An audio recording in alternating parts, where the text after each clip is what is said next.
할렐루야. 명절을 잘 보내고 연휴 가운데 잘 쉼을 얻으신 줄로 믿습니다. 또 이제 10월이 정말로 시작되어서 이제 긴 연휴 끝나고 오늘부터 평일이 시작되는데 10월 한 달도 형통한 한 달 낼 수 있도록 기도하는 여러분들 되시기를 바랍니다. 오늘 우리 월사 기도회, 월초를 여는 기도회로 우리 기관장 또 위원장 또 사업장들 위해서 함께 기도하는 시간들인데 첫 번째 날에 첫 번째 시간들의 기도를 마음 가운데 소중히 여겼으면 좋겠다 싶습니다. 하나님께서 한 달을 주관하실 때 여러분 맡겨주신 기관도 그렇고 또 위원회도 그렇고 목장도 그렇고 사업장도 그렇고 모든 일의 시작은 기도고 늘 기도로 끝나는 거 아니겠습니까? 그래서 이 한 달 한 달에 기도하는 모든 시간들 속에 함께 마음을 열고 또 주님 앞에 나와 기도하는 그러한 믿음의 모습들이 있기를 간절히 소망합니다. 오늘 함께 읽은 말씀을 통하여서 하나님이 인정하시는 성도가 됩시다라는 제목으로 말씀을 생각합니다. 잠언을 시작했죠. 이제 잠언은 솔로몬의 잠언이다 그러면서 지혜 문학이기도 하고 또 성경적으로는 시가서이기도 합니다. 지혜 문학 또 시가서 이 두 가지만 생각해 보아도 잠언은 그냥 읽을 수 있는 책은 아닙니다. 우리가 창세기, 요한복음 읽으면 창세기와 요한복음 같은 책들은 이야기가 쭉 이어지죠. 그래서 이야기식으로도 우리가 좀 이해할 수 있고 그 스토리들을 쭉 이해할 수 있지만 시라는 것이 한 편, 두 편, 세 편 똑같은 시인이 시를 썼다고 해서 매번 그 시의 내용들이 다 이어지는 스토리가 있는 건 아니잖아요.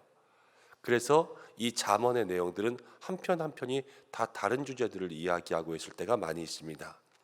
그리고 시라는 것이 늘 그렇듯이 여러분 한 번 읽어서 그 시가 이해되는 것이 거의 없습니다. 시라는 것은 깊이 묵상해야 되죠. 여러 번 읽고 여러 번 읽고 그 시가 이야기하는 것이 무엇인지를 깨달아야지만 삶에 적용할 수 있는 것이 바로 시가서라는 거예요. 그렇게 생각하면 잠언도 여러분 한 번만 쭉 읽어가지고 잠언에 나오는 모든 지혜의 말들을 여러분들이 읽을 수 있다, 깨달을 수 있다. 천만의 말씀이에요. 잠언은요 계속 묵상하고 계속 꾸준히 곱씹어야지만 여기서 나오는 지혜를 우리의 마음 가운데 얻을 수 있습니다. 근데 지혜가 얼마나 중요한지는 여러분들 잘 알고 계실 거예요. 이렇게 한번 생각해 볼까요? 지혜로운 사람이 있고 어리석은 사람이 있습니다. 이 두 사람이 있는 거예요. 그런데 돈이 100만 원이 생겼습니다. 누가 잘 쓰겠습니까? 지혜로운 사람이 잘 쓰겠죠. 자, 회사에서 사람을 뽑습니다. 누굴 뽑겠습니까? 지혜로운 사람을 뽑겠죠. 회사에서 똑같이 다니다가 회사를 잘렸습니다. 둘 다 회사에서 그만두게 되었어요. 그럼 그 다음에 자기 인생을 헤쳐나가는 데 있어서 지혜로운 사람이 잘하겠습니까? 어리석은 사람이 잘하겠습니까? 지혜로운 사람이 잘하겠죠. 여러분 가정에 힘들고 어려운 일이 있습니다. 가정에 여러 가지 갈등이 있고 부부 간의 갈등이 있고 고부 간의 갈등이 있고 형제 간의 갈등이 있어요. 이 갈등을 누가 잘 해결하겠습니까? 지혜 있는 사람이 잘 해결하죠.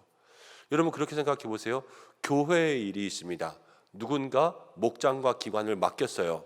그런데 그 기관장이 되고 목장지기가 되었습니다. 지혜 있는 사람이 잘하겠어요? 어리석은 사람이 잘하겠어요? 지혜 있는 사람이 잘해요. 여러분 모든 일에요 지혜 있는 사람이 잘해요. 그렇게 생각하면 여러분 스스로에게 나는 지혜 있는 사람인가 생각해 보아야 돼요. 여러분들 다 지혜 있는 사람입니까? 그런 사람인 줄로 믿습니다. 때로는 좀 지혜가 부족할 수가 있죠. 그럼 어떻게 해야 됩니까? 지혜를 구해야 되죠. 누구에게 구합니까? 하나님께 구해야 돼요. 누구든지 지혜가 부족하거든 후히 주시고 꾸짖지 아니하시는 하나님께 구하라. 하나님이 주신다 그랬잖아요. 여러분 날마다 지혜를 구하고 있습니까? 매일매일 우리가 성령의 충만함과 함께 하루하루를 살아갈 때 모든 일에 있어서 지혜를 구해야 되는 거예요. 내가 오늘 아침에 누구를 만난다. 내가 점심에 무슨 약속이 있다. 오후에 어딜 간다. 저녁에 무슨 일을 처리한다. 이 모든 일에 지혜를 구할 수 있는 그러한 사람들이 될 때 우리가 하나님께서 기뻐하시는 성도의 삶을 살아갈 수 있다는 거죠. 그래서 잠언을 생각하면서 매일매일 우리가 어떤 지혜를 구할까? 이것들을 마음속에 생각할 수 있는 여러분들 되시길 바랍니다. 근데 잠언이 이야기하는 지혜의 가장 기본은 무엇이냐면요, 지혜는 하나님과 깊은 관계가 있어요. 지혜라는 것은 다른 것이 아니라 지혜도 나오고 명철도 나오는데 지혜나 명철이나 다 비슷비슷한 거예요. 그런데 지혜도 명철도 다 하나님을 아는 사람들에게 하나님께서 주시는 거란 말이에요. 여러분, 우리는 하나님을 아는 거룩한 백성이요 순결한 성도인 줄로 믿습니다. 그렇기 때문에 더욱더 이 지혜 있는 곳으로 나아가서 지혜를 얻어야 돼요. 오늘도 이 말씀을 통하여서 우리가 구해야 될 지혜는 무엇인지 함께 찾을 수 있는 여러분들 되시길 바랍니다. 자, 1절을 보면 이렇게 나옵니다. 내 아들아, 나의 법을 잊어버리지 말고. 여기서 나의 법이라는 것이 지혜죠. 지혜를 잊어버리지 말고 내 마음으로 나의 명령을 지키라 그랬습니다. 무엇으로 지키냐면요, 마음에 가지고 있어야 되고요, 그리고 나의 명령을 지켜야 돼요. 여러분, 이게 지혜롭게 사는 방법의 첫 번째인데 무엇이냐면, 말씀을 많이 듣는다고 다 지혜로워지지 않습니다. 말씀을 많이 안다고 해서 지혜로운 사람도 아닙니다. 그건 지식이에요. 지식, 많이 알고 있는 것. 근데 정말로 지혜로운 사람은 무엇이냐면 말씀을 많이 아는 만큼 지키는 거예요. 그래서 솔로몬이 오늘 이 잠언 가운데 나의 법을 잊어버리지 말고 내 마음으로 나의 명령을 지키라 그랬죠. 지키라. 무엇이든지 그것을 지키며 행동할 수 있는 것이 중요하다는 것을 마음에 꼭 기억하시길 바랍니다. 아는 것 많은데 이상하게 행동하는 사람들이 있어요. 저 사람 공부는 너무 많이 했는데 매일 하는 거 보면 이상해요. 그런 사람들은 뭐냐면 공부는 많이 했는데 많이 한 대로 안 살아서 그래요. 입은 늘 잘난 척 하는데 자기의 행동은 말로 하는 대로 살지 않으니까 저 사람 이상하다, 똑똑한 척은 되게 하는데 행동에는 똑똑함이 없다, 이렇게 되는 거 아닙니까?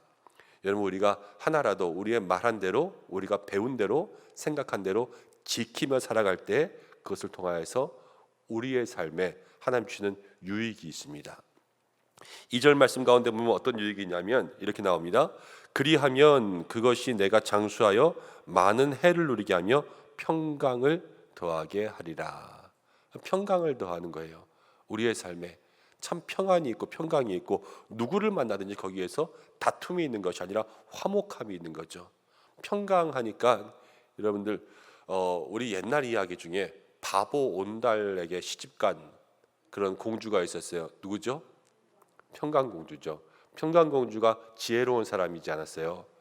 지혜로운 사람은 바보도 훌륭한 사람으로 만드는 거예요. 바보랑 살면 얼마나 힘들겠습니까? 날마다 그 속에서 싸움밖에는 할 수가 없잖아요. 이 어리석은 사람아, 이것도 못해? 이렇게 할 텐데, 그러나 평강공주는 지혜로운 사람이라 그 남편을 더욱더 훌륭한 사람으로 만들어서 여러분, 그렇게 화목한 평강의 삶을 이루었던 것을 기억할 수가 있어요. 여러분, 그게 지혜의 맛이란 말이에요. 지혜의 능력이고, 우리들에게도 이 지혜의 말씀을 지킴으로 하나님께서 평강의 복을 주실 수 있는 여러분들 되시길 바랍니다. 자, 3절에 인자와 진리 그랬어요. 인자의 가장 기본은 하나님의 인자하심이죠. 헤세드. 이게 하나님에서 나오는 가장 기본적인 가르침이고요. 진리는 말씀이에요. 그러니까 이 하나님의 성품을 내게서 떠나지 말게 해라. 늘 인자와 사랑과 진리를 마음 가운데 새기고 그것을 내 목에 매며 내 마음판에 새기면 늘 마음에 깊이 간직하고 있어야 되는 거죠. 그럼 4절에 그리하면 내가 하나님과 사람 앞에서 은총과 귀중히 여김을 받으리라, 이렇게 나왔습니다. 하나님 앞에서 사람 앞에서 귀중히 여김을 받는다 그랬어요. 그럼 귀중히 여긴다라는 것은 내가 하는 것이 아니라 받아야지만 생기는 거예요.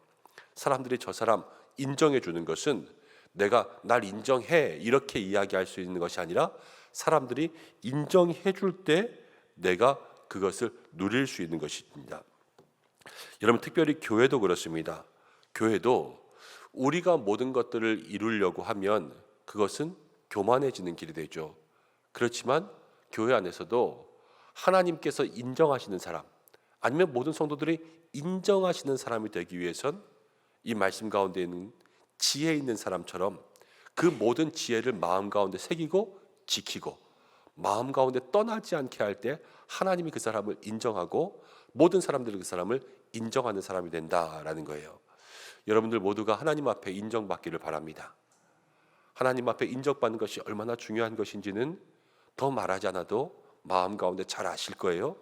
그런데 하나님께 인정받는 사람, 뭐 잘난 척하고 내가 많이 안다 내 입으로 스스로 똑똑하다 이야기하는 그런 사람이 아니라 하나님의 말씀을 마음 가운데 새겨 행하고 인자와 진리를 늘 마음 가운데 가지고 있는 사람을 하나님 인정하시기 때문에 여러분 이러한 삶을 살아 하나님께 칭찬받는 여러분들 되시길 바랍니다. 하나님께서 인정하시는 사람에 대해서 오늘 뒤에 말씀을 통해서 한 3가지 정도 여러분 기도의 제목 삼으려고 하는데, 첫 번째는요, 지혜 있는 사람, 하나님이 인정하시는 사람이 마음 가운데 기억해야 될 것은 5절, 너는 마음을 다하여 여호와를 신뢰하라. 내 명철을 의지하지 말라. 내 명철이라는 것은 내가 가지고 있는 지식이죠. 이것들을 신뢰하지 말고 오직 누구만 신뢰해야 되면요, 하나님만을 신뢰해야 돼요. 여러분 첫 번째로 기도할 것은 하나님 지혜 있는 자가 되어서 하나님께 인정받게 하시되 하나님만을 신뢰하게 해달라고, 그렇게 기도할 수 있는 여러분들 되시길 바랍니다. 하나님만 신뢰한다는 것은 다른 데 어디 기대고 다른 데 의지하는 것이 아니라 내가 오늘 무슨 일을 하는지 그 하나님에 대한 생각들을 늘 잊지 않고 모든 일의 결정을 하나님께 맡긴다는 거예요. 그러면은 6절 말씀 가운데 이렇게 나옵니다. 너는 범사의 그를 인정하면 그가 내 길을 지도하시리라. 하나님을 신뢰하는 사람에게 있어서 두 번째는 무엇이냐면요, 하나님을 인정하게 됩니다. 그래서 하나님께서 그 길을 인도하시는 거죠. 첫 번째 하나님을 신뢰하는 믿음 달라고 기도하고, 두 번째는 하나님을 인정하는 믿음 달라고 기도하시되, 인정하는 사람은 다른 게 아니에요. 하나님이 내 인생 가운데 주인 되십니다. 하나님이 내 인생 가운데 내 길을 이끌어 주십니다. 하나님이 오늘도 내 인생과 함께 하십니다. 이것을 날마다 마음속에 인정해야 돼요. 여러분 인정한다는 것은 우리의 입술이 고백하는 것입니다. 그래서 때마다 날마다 이 하루에 시간마다 여러분 혼자 있어도 누구와 같이 있어도 무슨 일을 할 때도 하나님이 내 삶의 주인 되십니다. 이것을 계속 고백할 수 있는 여러분들 되시기를 바랍니다. 그때요 하나님께서 여러분들 인도하세요. 그 삶이 바로 지혜로운 삶을 살아가는 길이죠. 그리고 세 번째는요, 7절 말씀 가운데 나오는데 스스로 지혜롭게 여기지 말지어다. 여호와를 경외하며 악에서 떠날지어다. 여호와를 경외하는 것이 중요합니다.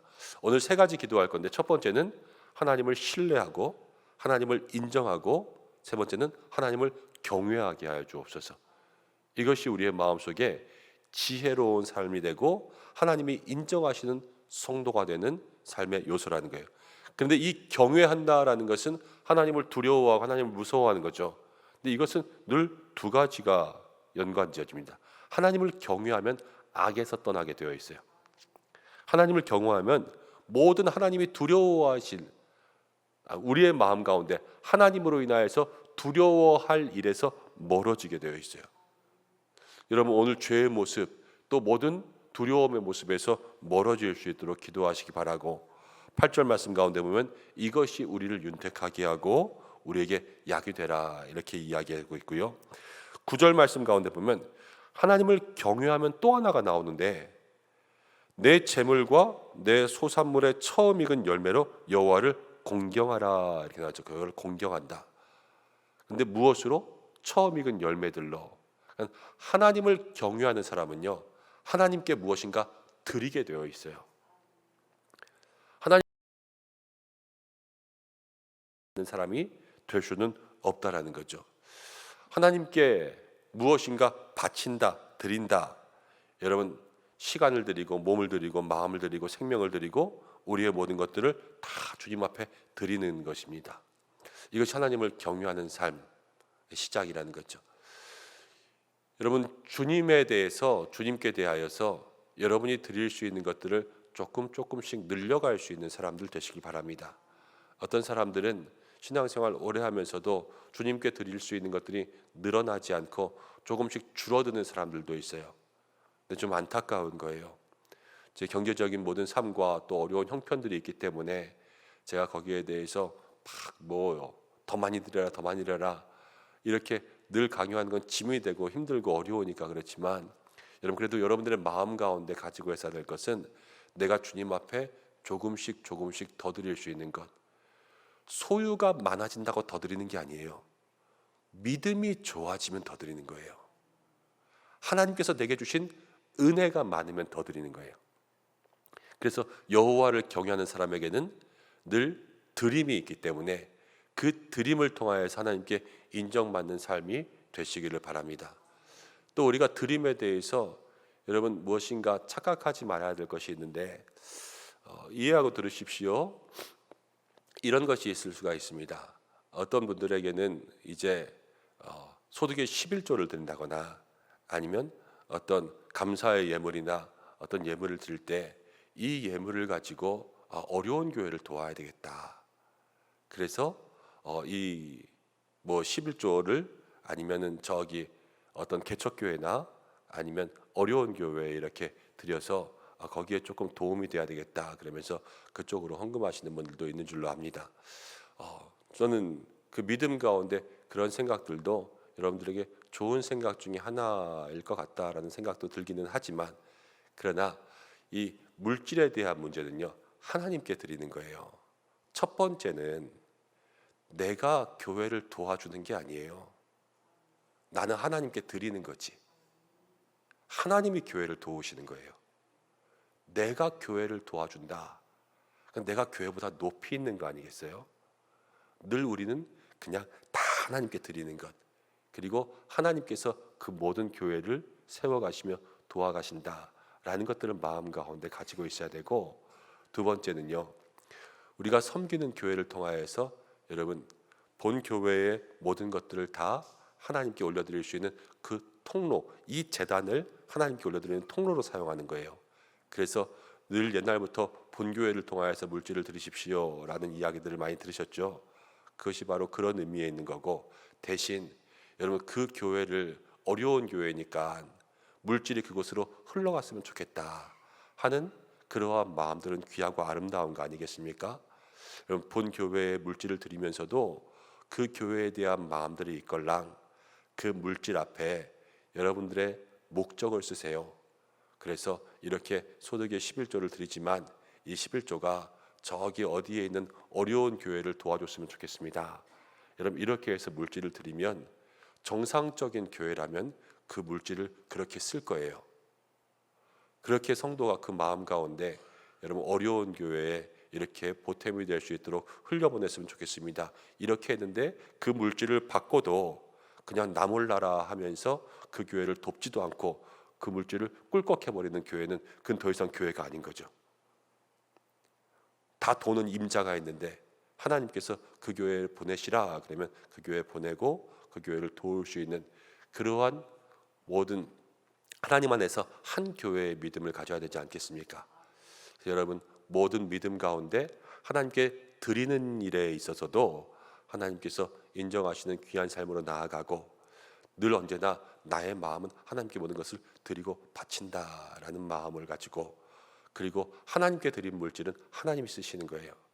늘 거룩하고 깨끗해서 교회와 영혼을 위해서 사용될 수 있는 물질이 될 수 있도록 그렇게 기도하며 나아갈 수 있는 여러분들 되시기를 바랍니다. 오늘 성경이 잠언의 지혜를 우리에게 알려주고 있는데, 여러분 모든 일에 지혜로운 사람이 되셔야 됩니다. 하나님의 일을 할 때에도 지혜가 없으면 안 돼요. 우리가 늘 지혜 그러면서 여러분 이 지혜가 얼마나 중요한지 생각하지 않고 지혜를 구하지도 않을 때가 너무나도 많다는 거예요. 그러나 작은 일 하나일지라도, 여러분 큰 일은 더 큰 일이라서 그렇고요, 작은 일은 또 작은 일이라서 지혜가 필요해요. 그렇게 생각하면 성도는 모든 일에 지혜가 필요하죠. 그리고 지혜로운 사람을 하나님이 인정하시지 않습니까? 오늘 우리가 이 지혜로운 삶을 위해서 무엇을 구할까? 하나님을 신뢰하고 하나님을 범사에 인정하고 하나님은 나의 주인 되십니다 날마다 고백하고, 그리고 하나님을 경외함으로 악에서도 떠나고 하나님을 경외함으로 나의 모든 것들을 주님 앞에 드릴 수 있는 믿음의 삶을 살아서 하나님 앞에 사람 앞에 귀중히 여김을 받을 수 있는, 인정받는 성도로 살아갈 수 있는 저와 여러분들 되시기를 주님의 이름으로 축복합니다. 함께 기도하겠습니다. 고마우신 아버지 하나님, 오늘 주님 앞에 나아갑니다. 하나님이 인정하시는 성도가 되기를 간절히 소망합니다. 이 땅 가운데 살아가면서 모든 일에 지혜 있는 자가 되게 인도하여 주셔서 하나님께서 우리에게 맡기시는 모든 일, 그 지혜와 명철로 감당하고 하나님과 사람 앞에 귀중히 여김을 받는 저희들 모든 성도의 삶이 될 수 있도록 인도하여 주시옵소서. 하나님을 신뢰하게 하여 주시고 나의 것 의지하지 않게 하여 주시고 하나님을 인정하게 하여 주셔서 내 삶의 주인 되신 하나님께서 우리의 길을 인도하여 주시고 여호와를 경외하면서 악에서 떠나고 여호와를 경외함으로 하나님 앞에 나의 귀한 것들을 드리며 살아갈 수 있는 우리들의 삶이 되게 인도하여 주시옵소서. 그리하여서 날마다 주님과 동행하는 형통한 인생들이 될 수 있도록 주여 축복하여 주시고 이제 새벽마다 잠언을 묵상합니다. 잠언의 이 말씀을 깊이 마음 가운데 새기며 살아갈 수 있는 우리 모든 성도들이 되게 하여 주시옵소서. 10월을 시작하였습니다. 이 한 달의 삶을 주께서 지켜주시고 오늘도 모든 목장, 기관, 위원회를 위해서 기도하오니 우리 교회의 하나님 목장과 기관과 위원회가 성령이 지혜라 사랑과 믿음이 충만한 하나님 믿음의 공동체가 될 수 있도록 인도하여 주셔서 목장을 서로 교제하고 기관에도 함께 선교의 귀한 일들을 감당하며 또 위원회를 통하여서 모든 교회의 사역들을 세워갈 수 있게 인도하여 주시옵소서. 모든 성도들의 사업장과 일터마다 하나님께서 함께하여 주시기를 간절히 소망합니다. 하나님, 이 한 달을 주께서 주관하여 주셔서 하나님이 주인 되어 주시고 모든 사업의 일들을 범사에 지도하여 주시옵소서. 하나님, 약속된 모든 것들을 기한 가운데 마칠 수 있도록 주께서 함께 하시고 또 모든 것들의 손실과 어려움이 생기지 않게 인도하여 주시고 또 하나님께서 그 사업을 경영하실 때 주님 앞에 많은 것들을 올려드릴 수 있는 귀한 축복의 통로가 될 수 있도록 인도하여 주시고 하나님의 영광을 위해서 쓰임받을 수 있도록 주님 늘 사용하여 주시며 모든 어려움 또 하나님 모든 사업장의 안전을 주께서 지켜 보호하여 주시옵소서. 하나님, 특별히 환우분들을 위해서 기도합니다. 여전히 어려움 가운데 있고 병상 가운데 누워있는 많은 환우분들이 있습니다. 한 분 한 분 주께서 치료하여 주셔서 수술 이후에 모든 것들을 잘 회복할 수 있도록 도와주시고 머리끝부터 발끝까지 주여 치료의 광선 비추어 주시옵소서. 어려움 당한 가정들마다 하나님께서 힘과 위로 더하여 주시고 자녀들을 지켜주시고 하나님, 오늘도 기도하며 나아갈 때 새벽마다 주님을 부르는 모든 성도들의 삶에 응답하여 주시며 또 10월 한 달 모든 목회의 일정과 교회에 있는 프로그램 가운데 주께서 함께하여 주시옵소서. 주께서 오늘 이 새벽에도 우리를 지키시고 인정하시는 믿음의 귀한 시간 되기 원하오며 예수님의 이름으로 기도드립니다. 아멘.